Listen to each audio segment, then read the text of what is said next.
So when I was 10 or 11, I went to an arcade with my family. This was an arcade that we frequently went to. It was called Funset Boulevard. It is still in Appleton, Wisconsin, named aptly for its attachment to a movie theater, which, if you don't know, Sunset Boulevard is an old movie. I have never seen it, but I know it's an old movie, so it's a cool, homage to it. Kind of like a movie, actually.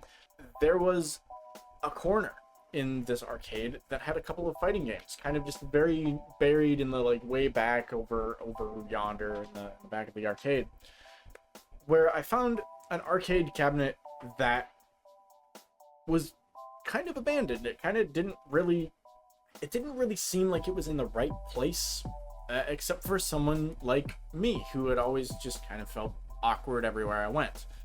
I remember going home that day just so pleased with myself that I found a game called Tekken 2.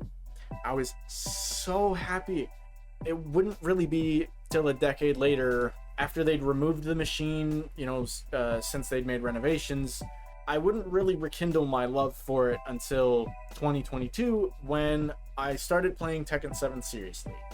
And to be quite honest with you, I really wanted to learn it because I was in college. I finally had the freedom to, buy my own stuff, and I was already ready to dive into different games. At that point, I had been mostly playing Call of Duty, Apex Legends, and FPS games, and kind of that entire BR genre was kind of going smooth in my eyes. And as a fighting game, Mortal Kombat X was even kind of losing my interest. Even though I still love the game, I'll still play it every now and then and re-download it on Steam, but it's not one of my regular things.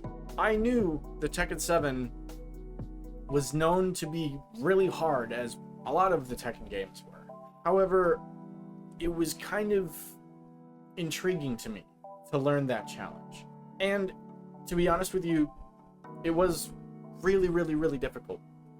I really did kind of struggle for a long time to learn anything, because most YouTube guides were talking to people that were already playing the game for so long, because the game had been out for so long. I definitely feel for some of my friends who don't totally understand a lot of the stuff that I understand and have tried to explain to them, because I feel bad for them, since I was kind of left behind in that respect, kind of in the way that they are, because it does take a lot to understand fighting games, much less play them to a decent extent. And with Tekken being as challenging as it is, I imagine that I was not the only one that felt very alone. So why am I telling you this? And why am I kind of leaving it at that? Originally, I was going to make a video talking way more in depth about this and make a whole nother video essay on this, but I was actually able to get a fellow content creator that of course has been on this channel before and will probably be on this channel plenty of times, Arachnid, who is actually my friend and former roommate Jake. We ended up playing a very simple fighting game called Footsies, and I was able to actually interview him, talking about how fighting games can be more accessible than they already are, how the communities can start to get better at opening their arms to people, and just overall playing a really cool, simple fighting game that I think is great for beginners, because it teaches you a lot of fundamentals, like the very bare bones basics of spacing, punishing. It explains to you what counter hits are. It really explains to you just everything as far as the attacks go, and it even kind of can teach you the broadest, most basic strokes of mind games, right?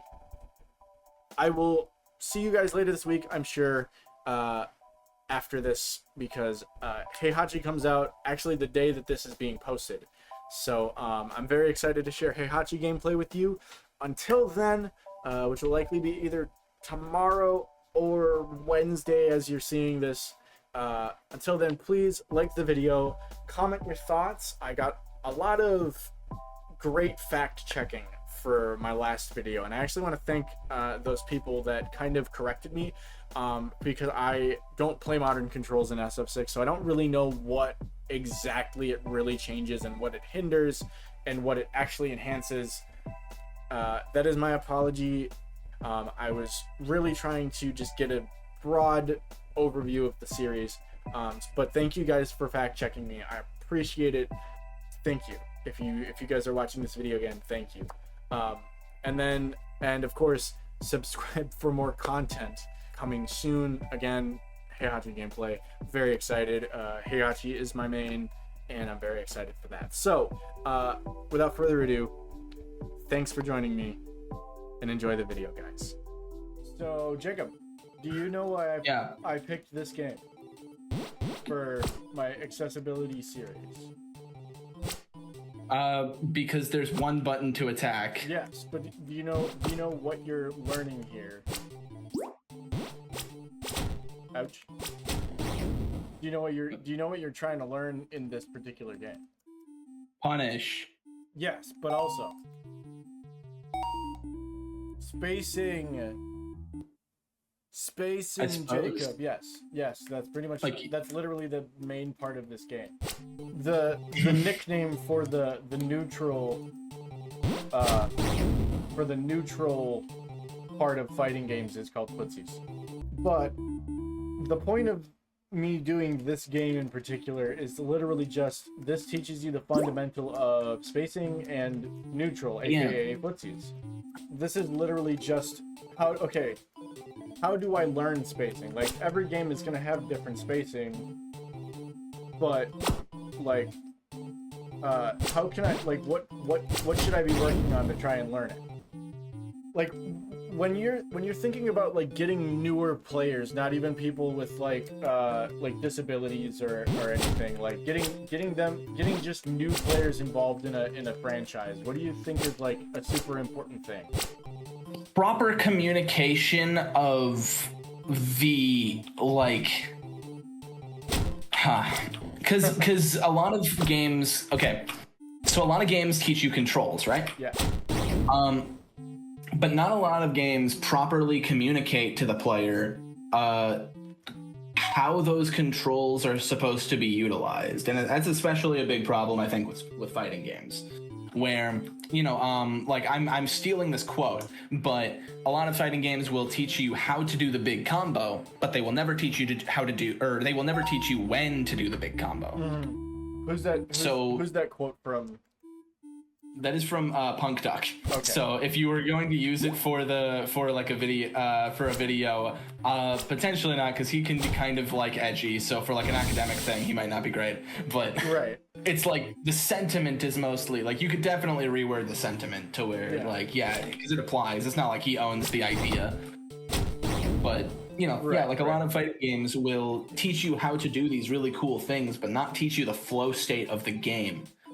And a lot of people, it's not even necessarily a problem with fighting games. It's just that fighting games, the problem ends up like being the most accentuated because if you don't grapple with, if you don't meld well with the flow state of the game right away, the game will be the game will be completely inaccessible to you, and you just won't want to play it. Like, there is a hard barrier for entry for these things, whereas you can play a game to like a single player game to completion completely wrong. And you'll still beat the game, and you might go out the game and go like, oh man, this game like really sucks, like the shooting kind of like the shooting's pretty bad, and then like, oh no, it's a stealth game that just has shooting mechanics in it. The shooting mechanics are bad because they want you to do stealth. Right. Do you think there's a game that does this really well, maybe generally, and then if you have a fighting game example? I think Bloodborne comes to mind in terms of but I guess that's a little bit more of a complicated example, because it's mostly like Bloodborne uses the formula kind of built up in Dark Souls. But subverts it by making it way more fast and aggressive, whereas the earlier Dark Souls games were more focused on the player being left kind of powerless. This is still a thing in Bloodborne, but the nature of the game, through the tools that it gives to you and the way tutorialization works, it encourages the player to be a lot faster and more frenetic in gameplay. Okay. In terms of fighting games, I think, what's the best one? I think the best one in terms of fighting games that I think has done it has been Street Fighter 6. Okay. Like, which is an easy example, but it has a lot of tutorialization that specifically has you looking for whiffable or like for when a character whiffs, and what specific punishers to do when that character whiffs. You have punishment training. You have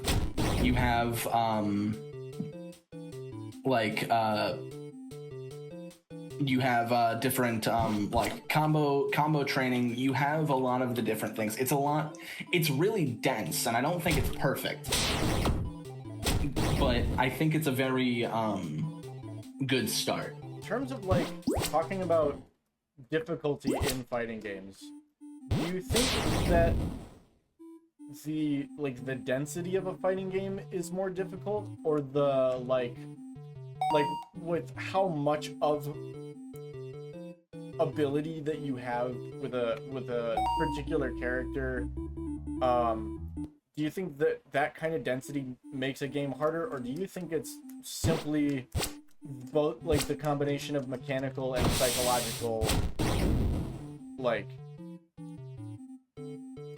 disparity between a player per se? Like, because I think there are two big things that I kind of want to, or that I think you touched on, that I think are really like profound in that sense. Where I think for one thing, players, like, I think there is a huge psychological element to fighting games that makes them particularly hard to stand at.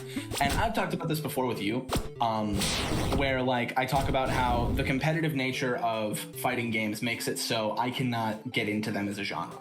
Like, just because the player versus player thing doesn't puts me on the back foot of constantly second guessing myself. Like a loss is a personal failure of mine, and I can't get that thinking out of my head.